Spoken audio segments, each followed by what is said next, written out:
Hello there, it's Pam again. Have a nice little mug of lemon ginger tea in a beautiful Christmas mug. And I need this tea today for real because I keep losing my voice. So let's see how this goes. My topic today is what makes a real man? What do you think? And why am I a woman talking about it? Well, that's neither here nor there. But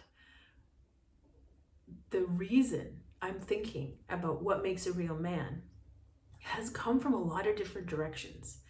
Two main ones, and I'll get to those in a bit.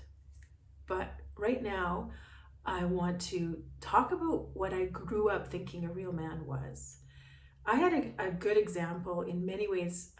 My father, hardworking man, really pulled himself up by his own bootstraps, worked really, really hard, and an honorable man. And I also read a lot of Louis L'Amour books. And I don't know if you ever read those Westerns, but Louis L'Amour characters, these heroes, these guys, man, they are tough. They can take a bullet. They are doggedly persistent. They can ride for miles over desert or ice cold conditions. And so externally, they're really tough, really muscled, and can kind of take on man or beast. And so that kind of influenced my idea of what a real man is.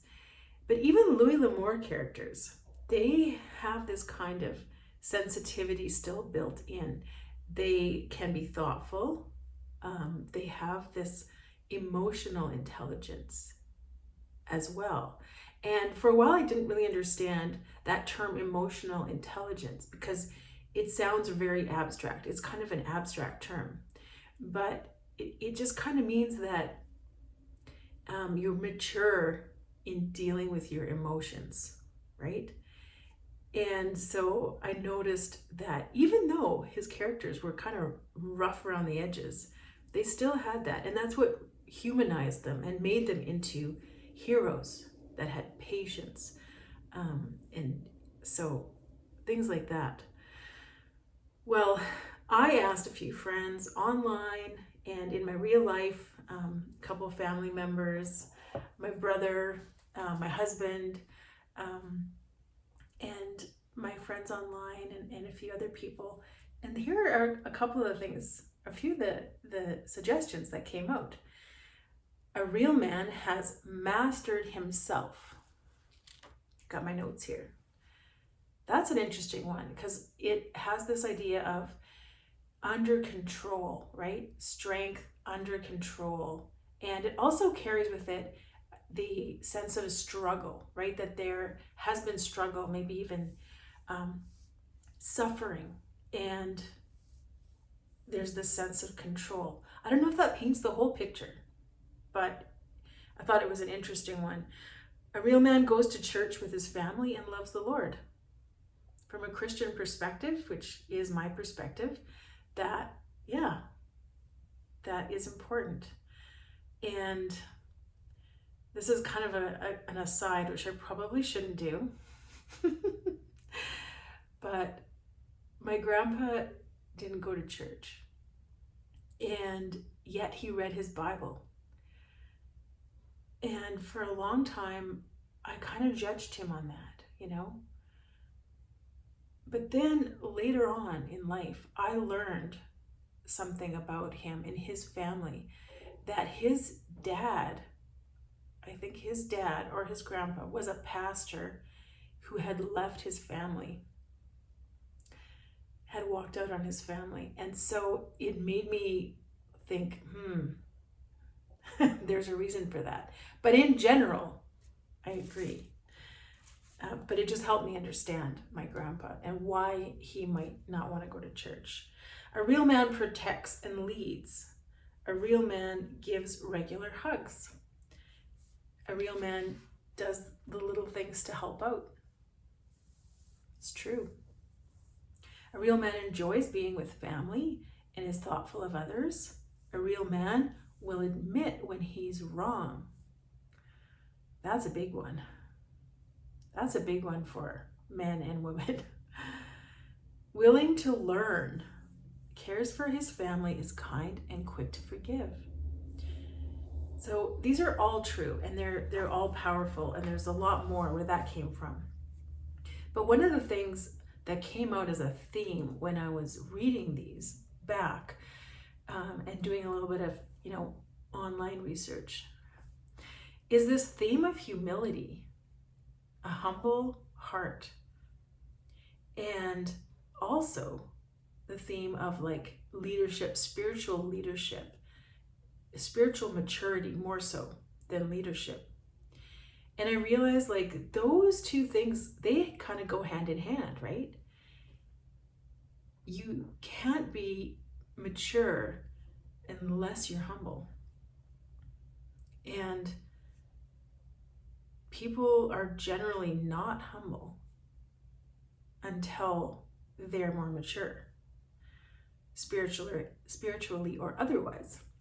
So, something to think about. Let's see, what else did I say?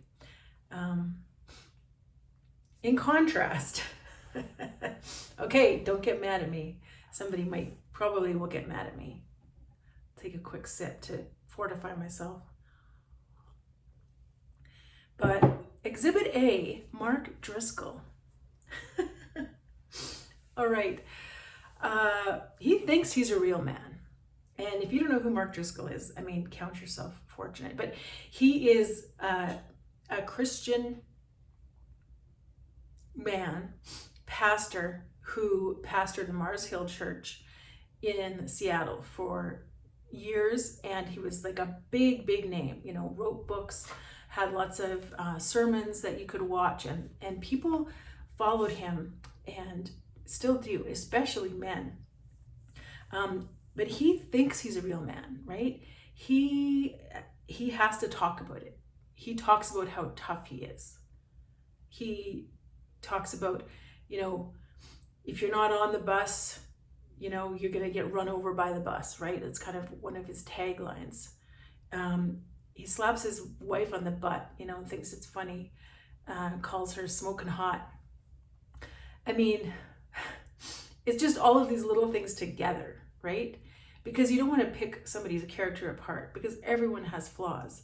But this is the kind of guy that I don't think should be a pastor, because even though he has, this Real Men podcast and Real Marriage and Real Women, and, he's just, everything's so authentic. He plagiarized his books. It's been proven. He cheated on selling his books. So his character is just not there, even though he constantly talks about his character being good. And a lot of the things he says, taken just as they are, as words, you could say that's true and that's right. And so it confuses people. But I don't think Mark's a real man. He blocks anyone who disagrees with him.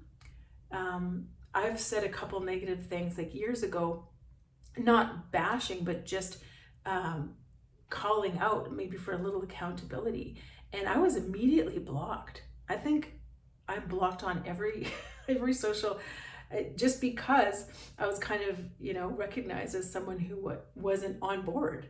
And he's got a whole team apparently of people, like, interns that just go through his social media feeds and block and delete anything that's negative. Well, to me, that's not a manly way to behave.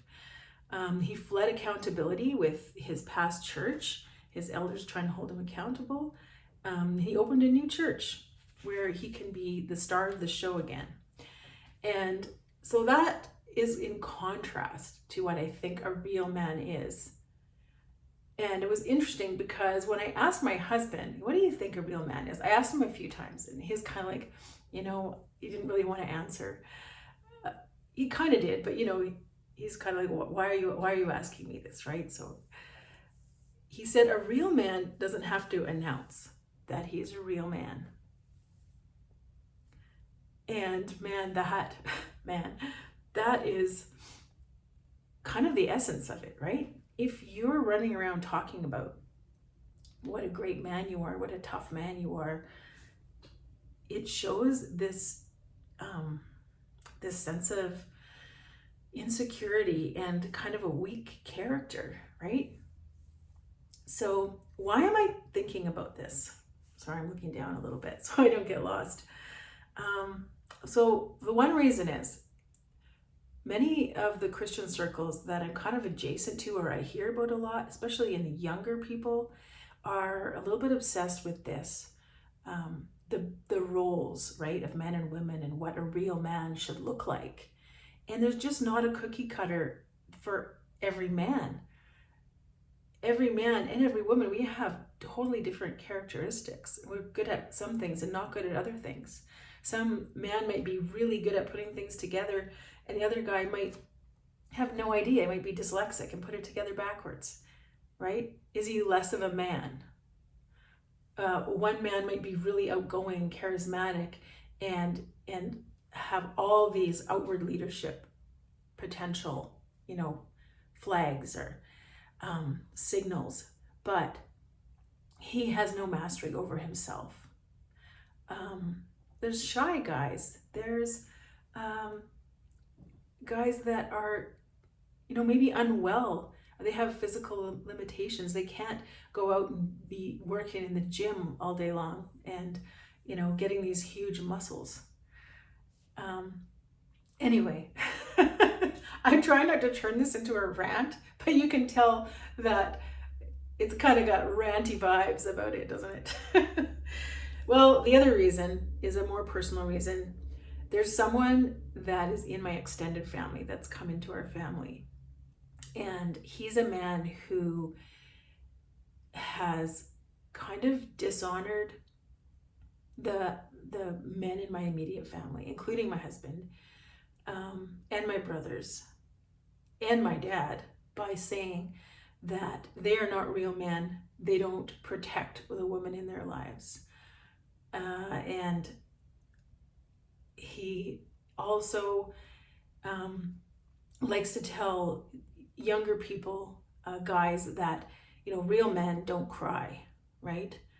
And it really bothers me, and so it's probably way too personal a thing to be sharing on here, but I'm kind of like after I hit 50, I hit that age maybe where I realized, there's something to this thing where you just don't care what people think as much anymore. You just want to say it like it is. So this person that I am kind of just struggling with his attitude made me think, well, he's calling himself a real man and he's pointing the finger at others. What actually makes a real man? And that's kind of what got me thinking about it.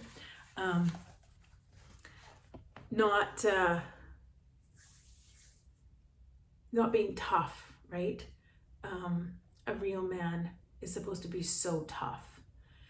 And it's been hard to watch. It's been hard to watch this. And a lot of my role in this kind of family drama has been to pray, to try and be wise and thoughtful and have an answer if someone asks me, and also to pray to try and show the love of Jesus to this person who does really rub me the wrong way, right?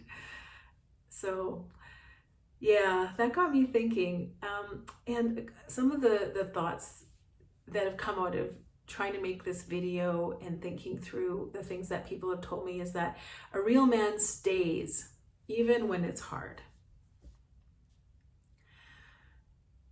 A real man stays. And sometimes people go through things and they don't stay and they have to return, right? I think we can't say they need to be perfect, but I think a real man stays even when it's hard. A real man shows emotion because he is secure, so he can be emotional. He can cry. He can get excited about something, right? Because he's secure. And that takes a lot of time, you know. But if someone's older and they're still really struggling with their emotions, really struggling to be themselves, kind of like what I was talking about in my video about being myself, then it shows that, you know, there's something there that needs to heal, right? A real man doesn't have to stuff his feelings behind a tough exterior, and a real man admits mistakes. That theme came out. Quite a few people said that. A real man is willing to learn and can admit mistakes. And that goes for a real woman too. A real man takes ownership. He's not afraid of looking weak or vulnerable. And a real man can lead, but is also fine if others take the lead, right? Doesn't always have to be the head of everything. And a real man can let a woman lead. That's one thing I really appreciate about my husband, who is, you know, he's a self-confessed, quite conservative, you know, manly man kind of dude in some ways. But he lets me lead in church worship, and we kind of do everything together as a team. And sometimes he leads and sometimes I lead. And he's okay with that. And I respect him more for that. So, yeah, I think a real man, it's not like an automatic thing, like I was saying with the cookie cutter. You know, it's a lifetime of learning and growing, and often humility and grace and these characteristics that make a real man come through struggle and suffering. And so it's not going to be something that is automatic or that everyone has, especially when you're young, right? Well, that went on a bit longer than I was hoping, but I also had these books that I held up in the title, like Wild at Heart. This is a book that my husband read when he was younger, and this was really popular, this idea that men had to like really reclaim their masculinity and go on these long hikes with their buddies and go hunting and fishing and do all these manly man things. And I think that that can be really good and can be really therapeutic, especially if someone hasn't had that in their life or hasn't had an opportunity. But it's not everyone's cup of tea, you know? And so it's okay if that's not your thing too. So I think, you know, we got way too far into that as a church, kind of in the Christian context. That's my personal opinion. And then we have John MacArthur, who I'm not a huge fan of, but this is a good book, 12 Ordinary Men, how the master shaped his disciples. And so being a disciple of Jesus, we see how the 12 disciples in the Bible were all such different men, right? And some of them were strong and boisterous, the sons of thunder, right? And some of them were more quiet and gentle. And I think God can use all kinds of men. But yeah, what do you think? It's kind of a weird topic, maybe. But what do you think makes a real man? If you have some thoughts about that, let me know in the comments. And yeah, thanks for being here. And I will see you again really soon. Bye.